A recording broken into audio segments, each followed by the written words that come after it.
राकेश कुडाळकर दिग्दर्शित यूथ हा चित्रपट सगळ्या नवीन रिफ्रेशिंग चेहऱ्यांना घेऊन येतोय। सध्याच्या महाराष्ट्राची एक दारुण समस्या इथे मांडली गेली आहे, ती म्हणजे पाणी टंचाई।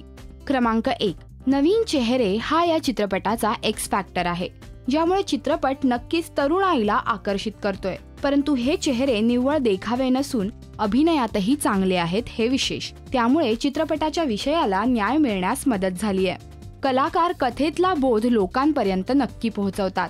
क्रमांक 2, चित्रपटाची स्टोरी लाईन चांगली होती। विषयही अगदी लोकांच्या काळजाला भिडेल असाच होता, परंतु कथेची गुंफण किंवा कथा फुलवणे हे इथे थोडेसे फसले। त्याचं महत्त्वाचं कारण म्हणजे पाणी समस्या सोडवण्यासाठीच्या अभ्यासू वृत्तीचं प्रदर्शन इथे योग्य प्रकारे झालं नाहीये। शहरात राहणाऱ्या मुलांना एका अज्ञात गावाचा प्रश्न सोडवायचा आहे, त्याचा अवाका समजून त्याप्रमाणे त्याचं सादरीकरण होणं गरजेचं होतं।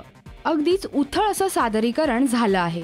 क्रमांक 3, चित्रपटाची गाणी छान झालीत। चित्रपट पडद्यावर दिसतोयही छान, परंतु संवाद मात्र तसे जोरकस झाले नाहीत। इतक्या महत्त्वाच्या विषयावर मुलांची चर्चा थोडी तार्किकदृष्ट्या प्रगल्भ असायला हवी, जी अगदी उथळ झालीय। त्यामुळे ही मुले या परिस्थितीला न्याय देतील याबाबत विश्वास निर्माण होत नाही। कथेचा शेवट नक्कीच कन्व्हिन्सिंग वाटतो, कारण याआधी आपण असे सिस्टीम बदलू पाहणाऱ्या तरुणाईचे चित्रपट पाहिलेत म्हणून, परंतु कथेचं ओव्हरऑल सादरीकरण मात्र क्लायमॅक्स सीनसाठी कन्व्हिन्सिंग झालं नाहीये।